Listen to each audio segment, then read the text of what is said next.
Goff throwing in the middle, and it's picked off Jeremy Chin. And Washington will be going to the NFC Championship for the first time in 33 years.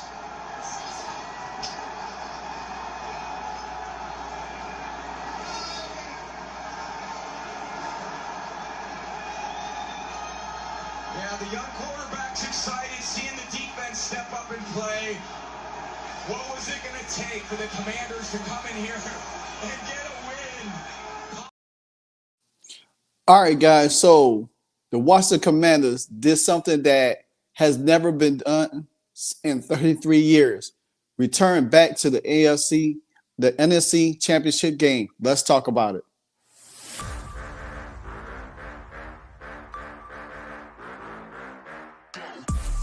After the game, it's the aftermath. Win or lose, we still wave our Commanders flag. Riding with Wentz under center, making the pass. Jahan Dotson, young rookie, making a splash. That burgundy and gold, that's what we about. Jonathan Allen knocking QBs to the ground. We die hard and nobody can shut us down. Cause this is the greatest show in town. Let's go. Go, go, go, go.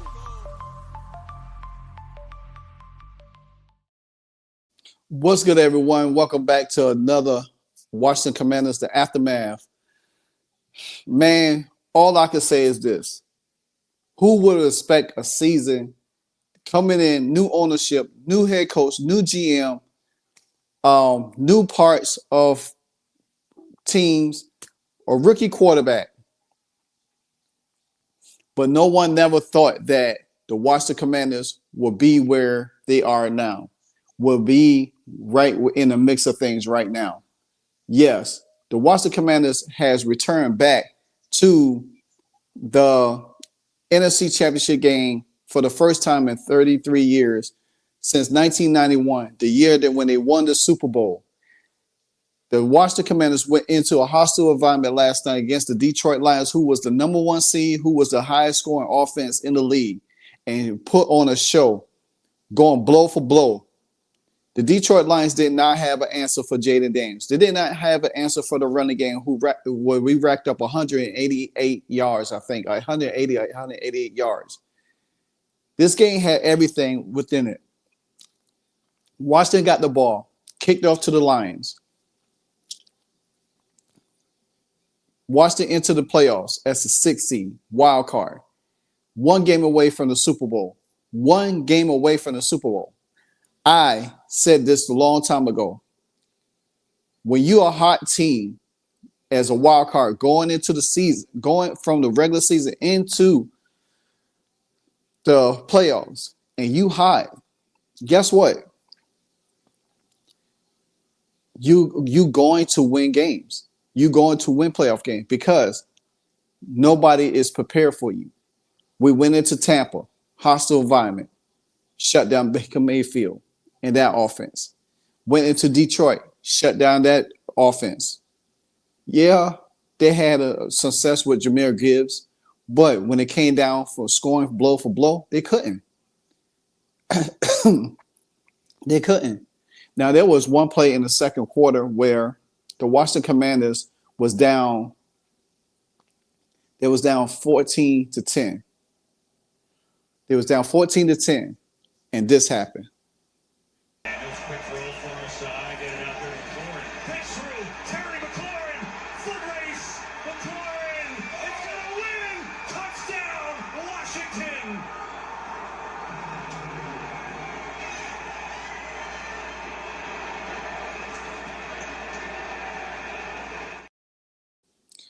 The Washington Commanders is a team that you can't prepare for. You don't know what they're going to do on defense. You really don't know what they're going to do on offense. That play right there, I said this, that really broke the Lions. It really broke the Lions because the Lions thought that, well, since they was going up 14-10, because when Washington kicked the first field goal where they should have converted and scored a touchdown, then the Lions came back and scored 14, but the Commanders went back down and scored. No, the Washington Commanders took it 10-7, and then the Lions scored 14. And then guess what? And then that play right there with Scary Terry going for 59 yards, 58 yards. Um, it was easy to see that the Lions was trying to be aggressive on offense to trying to outscore the Commanders. But it didn't know that the Washington Commanders could outscore you and plus play a game that they could control the time of possession. Right after the Washington Commanders scored, the Detroit Lions got the ball back. And this what happened. Some pressure again, lets it fly high. It's intercepted, picked off by Quan Morton. Morton with some blocks inside the 20, still going. Morton, pick six.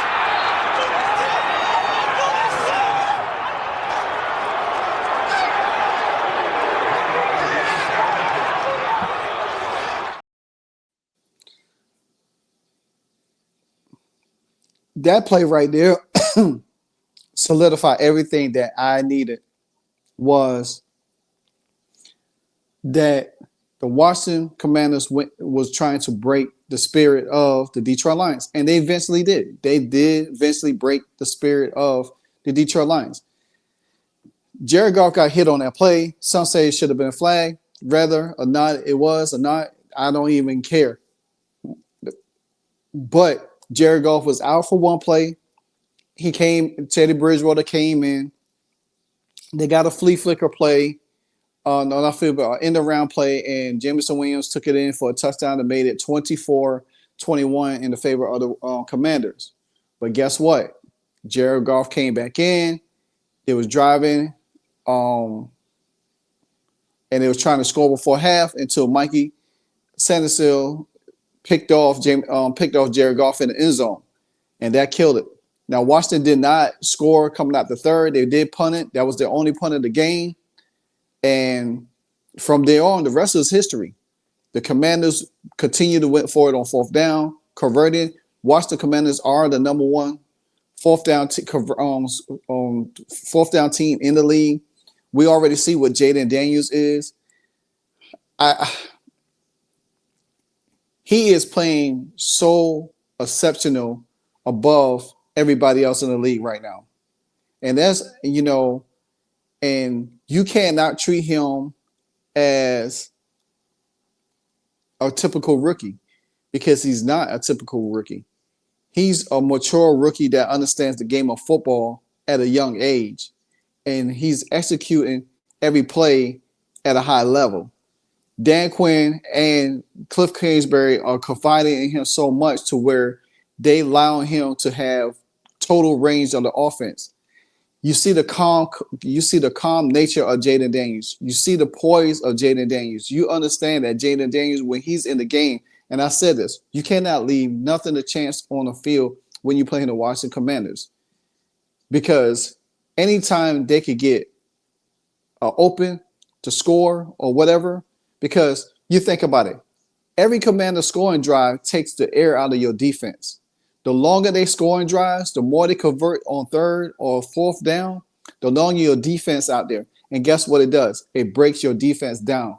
Your defense gets so gassed because if your offense comes back on the field and try to score quick and y'all manage to score, guess what? The Washington Commanders comes right back on the field with those same long drives, same moving in and converting on third down, eventually on fourth down. Your defense is still out there gassed. And guess what's happened? Your defense starts breaking down. Then the game comes easier for the Commanders and the better execution for Jaden Daniels and the rest of everybody. And guess what?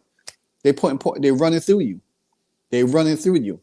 Now, I'm going to go through the statistical stats real quick before I go into this article I'm about to read. And I predict this. I said Washington was going to beat Detroit. Nobody believed me. I'm 2-0 when I wear Sean Taylor's jersey. 2-0 when I wear his jersey. and I excuse me. And I said this, and I'm gonna continue to say this. Washington will be in the Super Bowl this year in the first season, because the fact of the matter is, I said that if they beat Detroit, they're going to the Super Bowl. That's how I felt about it, and that's how I knew they was. You got to look at it.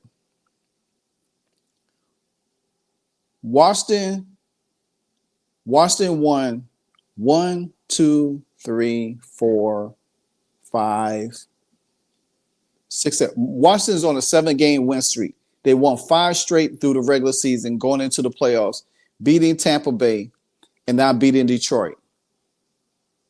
And you think that the Washington Commanders can't make it to the dance? Then you're fooling yourself. But I would love for them to continue to root against us. The Washington Commanders have not. They only punted one time yesterday. Jaden Daniels score his stats are 22 for 31, 299, 2 touchdowns, 122.9 passer rating. Brian Robinson 77 yards. Jaden Daniels 51 yards. Austin Eckler 47. Jamie McNichols 4. Receiving De'Ami Brown 98 yards. Terry McLaurin 87. Eckler 41. Hurts 28. Crowder 25. Bates 20. Amalé Sadias, I think he went out of the game, but he should be ready by next week.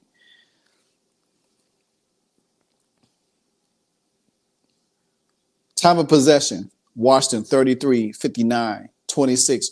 Because like I said, if you try to score quick on Washington and they get the ball, they get the ball and grind the clock out, it wears your defense down. And I don't care who you are as a team, it's going to wear your team down. Period. Point blank, period. Washington had total yards of 485. Detroit had 521. They had 300. Detroit had 328. 320 passing. Washington had 229. They had 182 yards rushing. Detroit had 201 yards rushing. Detroit had 30 first downs. Washington had 27. They both had almost equal amount of penalties. Detroit 5, Washington 4. But 5 turnovers was the main key of the game. 2 sacks, Washington had none. Washington had 73 total plays, 268. Now I'll go back up here real quick and look at the Lions stats. Jahmyr Gibbs, he had 105 yards. And then Jameson Williams had that one in the round play for 61 yards. That's why they had to. If that wasn't that, it probably wouldn't even been. It would have been about like 130 yards. You know what I'm saying? Rushing the ball. So combined. Also, Amon St. Brown, he had. I don't even see how Amon St. Brown had 137 yards receiving. I don't even see that. I clearly don't even see that at all. I don't even know how he had that. But it's what it is. But we shut down everybody else. You know what I'm saying? But we made them a passing team. That's just basically what it is. We made Detroit a passing team. So, like I said, the Washington Commanders has done something where you got to look at it from a whole perspective. Nobody expect us to be this good so fast in year one. Nobody. They had us like 7-8, 9-7 the most. I said that we was going to win about 11 to 12 games, and I stood on that. I never wavered from it. I never second guessed myself. I just knew what the pieces that we had and the quarterback that we got, I knew it was possible to win more games. All I said was, hey, I just want us to make the playoffs as a wild card. Everything else plays itself out. Hell, we did that. 5-game winning streak going into the playoffs. Jaden Daniels had won his first 2 playoff games. 2-0 in the playoffs. Can he make it 3-0 next week? I think so.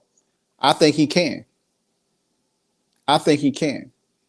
Because the fact of the matter is that this team believes they're built different. They're playing hard. And they in their mind thinking that, hey, we could get to the Super Bowl.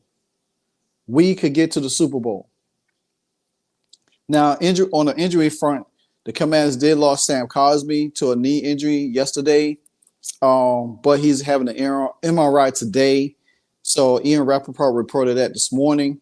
Sources believe that the injury is potentially serious, and Cosmi will probably miss next week's game beyond, whoever we play.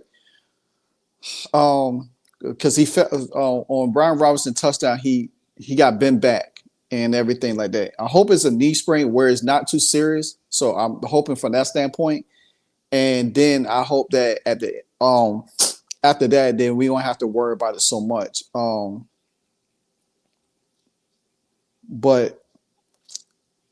plus, it's the first time that there was a combined 42 points in the second quarter between both teams.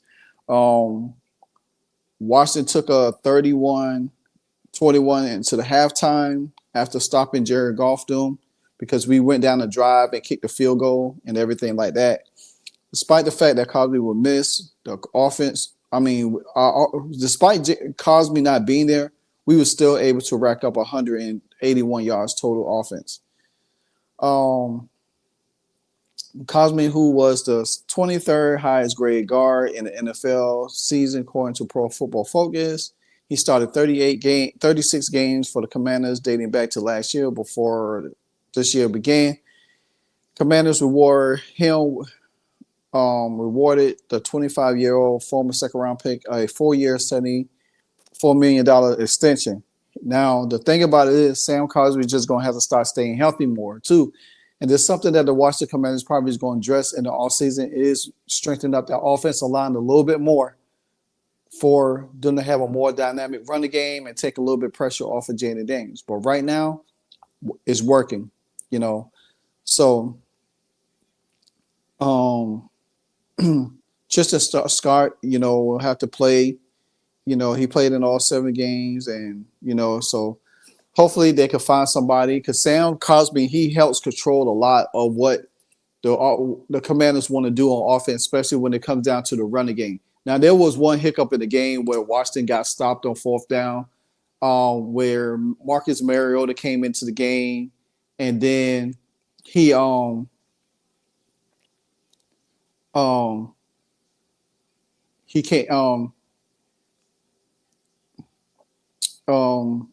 he was supposed to pitch it, but Ryan Robinson messed it up and ran into him because he thought, Mariota was going to do a tush push, but Mariota was supposed to kick it back out to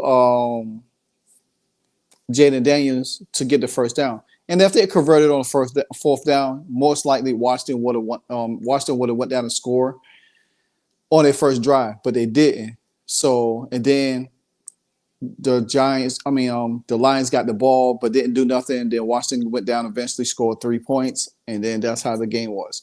So my takeaway from this is a exciting time for the Washington Commanders. I love what the Commanders is doing right now. Me personally, we one game away for the Super Bowl, and I don't see nobody stopping us. Philly, the Rams, nobody.